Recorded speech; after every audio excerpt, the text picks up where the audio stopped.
শুভ অপরাহ্ন সবাইকে। শুভ অপরাহ্ন ডক্টর জাকির নায়েক, শুভ অপরাহ্ন শায়েখ ফারিক নায়েক এবং এখানে উপস্থিত অন্যান্য গণ্যমান্য ব্যক্তিবর্গ। আমি সবাইকে সম্ভাষণ জানাচ্ছি।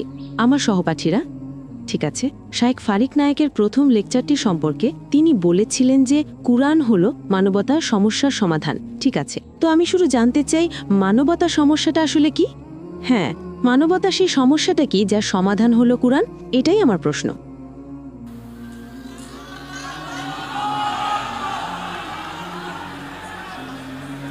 আপনি কি চান ও ফারিক উত্তর দিক নাকি আমি উত্তর দিই? যে কেউ, আমি জানি না, যে কেউ উত্তর দিতে পারেন। বোন প্রশ্ন করেছেন যে মানবতার সেই সমাধানটি কি জানিয়ে ইসলাম কথা বলে। আমার ছেলে ফারিক, সে এ বিষয়ে পুরো একটি বক্তৃতা দিয়েছে। মদপানের সমাধান হিসেবে ইসলাম, মাদকাসক্তির সমাধান হিসেবে ইসলাম, পর্নোগ্রাফির সমাধান হিসেবে ইসলাম, সে সব উল্লেখ করেছে।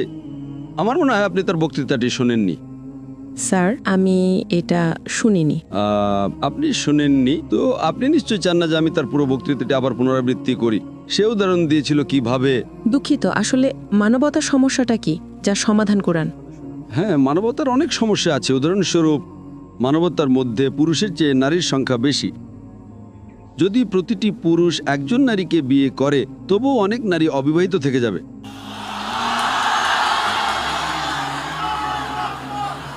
তাই কোরআন সূরা নিসা অধ্যায় 4 আয়াত নাম্বার 3 বলেছেন, আপনার পছন্দের নারীকে বিয়ে করেন 2 জন, 3 জন বা 4 জন, কিন্তু যদি আপনি ন্যায় বিচার করতে না পারেন তবে কেবল একজনকে বিয়ে করুন। আমাকে উত্তরটা শেষ করতে দিন। উত্তরটি বিস্তারিত আমি সংক্ষেপে বলছি। বর্তমানে সন্ত্রাসবাদের সমস্যা রয়েছে। কোরআন এর সমাধান দিয়েছে সূরা মায়েদা অধ্যায় 5 আয়াত নাম্বার 32-এ, যদি কেউ কোনো নিরপরাধ মানুষকে হত্যা করে, হত্যার অপরাধ বা পৃথিবীতে বিশৃঙ্খলা সৃষ্টি করা ছাড়া, তবে সে যেন পুরো মানব জাতিকে হত্যা করল। যদি কোনো মানুষ, মুসলিম বা অমুসলিম, অন্য কোনো মানুষকে হত্যা করে, মুসলিম বা অমুসলিম, তবে সে যেন পুরো মানব জাতিকে হত্যা করল।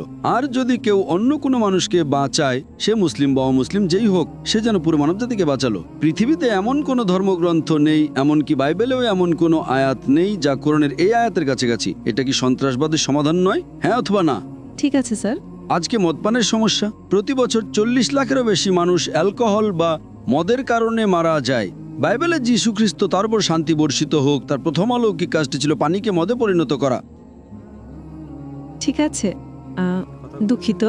আমরা এতে একমত নই। আমরা বিশ্বাস করি না যে যীশু খ্রিস্ট এই অলৌকিক কাজটি করেছিলেন, কিন্তু বাইবেল এটা বলে। কিন্তু কোরআনে আল্লাহ সুবহানাহু ওয়া তাআলা সূরা মায়েদা অধ্যায় 5 আয়াত নম্বর 90-এ বলেছেন, ইয়া আইয়ুহাল্লাযীনা আমানু, হে মুমিনগণ, ইন্নামাল খামরু ওয়াল মাইসিরু, নিশ্চয় মদ, জুয়া, প্রতিমা পূজার বিধি ওয়াল আনযাবু ওয়াল আসলামু,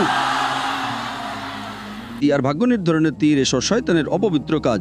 এগুলো থেকে দূরে থাকো যাতে তোমরা সফল কাম হতে পারো। তাই কোরআনের সমাধান আছে। যদি অ্যালকোহল, আমি একজন ডাক্তার, আমি 1 ঘন্টা বক্তৃতা দিতে পারি মদপানের সমস্যা নিয়ে, লিভার সিরোসিস, প্যানক্রিয়াস, খাদ্যনালীর ক্যান্সার, আমি বলতেই থাকতে পারি। এর সমাধান কি? এটা নিষিদ্ধ করা।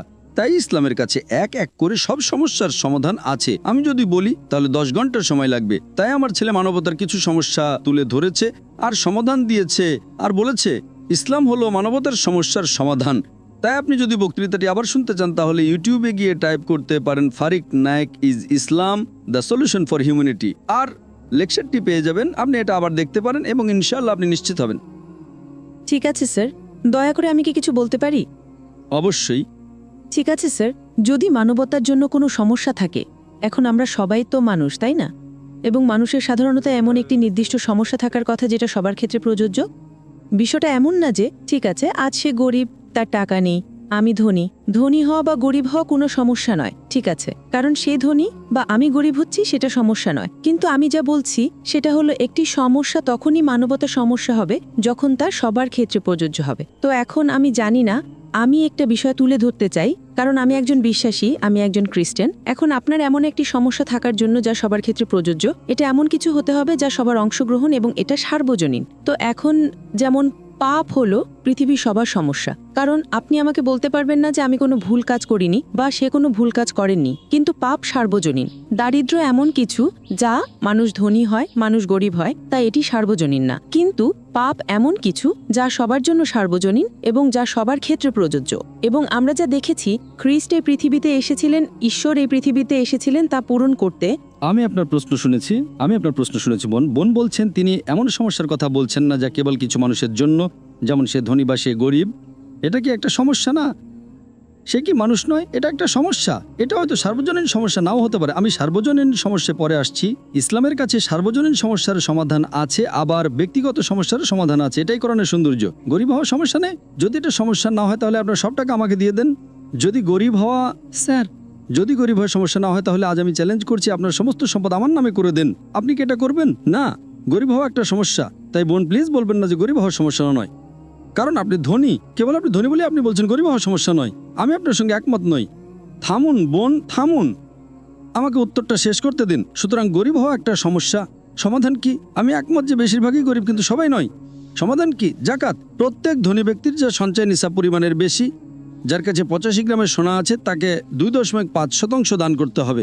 যদি আপনি সহ প্রত্যেক সাধারণ ধনী ব্যক্তি তাদের সম্পদের 2.5% দান করেন, তাহলে এই পৃথিবী থেকে পুরো দারিদ্র দূর হয়ে যাবে।